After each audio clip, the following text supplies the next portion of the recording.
Hello everyone, আমি সহেলি। Good morning. আজকে মর্নিংটা শুরু করলাম কিন্তু একটা বৃষ্টির দিন দিয়ে। দেখো, বাইরে প্রচুর পরিমাণে বৃষ্টি হচ্ছে সকাল থেকে, চারিদিকে জল জল ভর্তি। এবং সবাই জানো যে আমার বাড়ির সামনে কিন্তু বেশ জল হয়ে থাকে। এবং আজকের স্পেশাল একটা রান্না, ময়দার বড়া করছি আজকে আমরা। সবাই এতদিনে জেনে গেছো ময়দার বড়ার ব্যাপারটা কি। ময়দাটাকে ভালো করে ধুয়ে তারপর হলো এই বড়াটাকে তোমাকে বানাতে হবে, এবং ছাঁকা তেলে বড়াটাকে কিন্তু লাল লাল করে ভাজতে হবে। যখনই তোমরা এই ময়দাটাকে তেলে দেবে তখনই না অটোমেটিক্যালি ময়দাটা ফুলে উঠবে বেশ।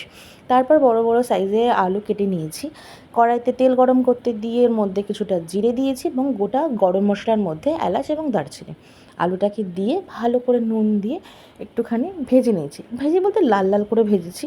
এবং আলুর মধ্যে যে মশলাটা আমি ব্যবহার করেছি এই রান্নাতে, সেটা ছিল কাঁচা লঙ্কা, আর লাল রঙের যে লঙ্কার গুঁড়ো, জিরে বাটা, আদা বাটা, ব্যাস, আর কিছু দিইনি।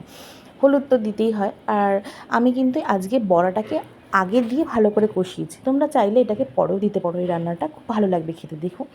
এবং ভালো করে মশলাটা কষে যখন যাবে, বড়া ঠড়া দিয়ে ভালো করে যখন কষে যাবে, তারপর আমি জল গরম করে কিন্তু দিয়ে দিয়েছি।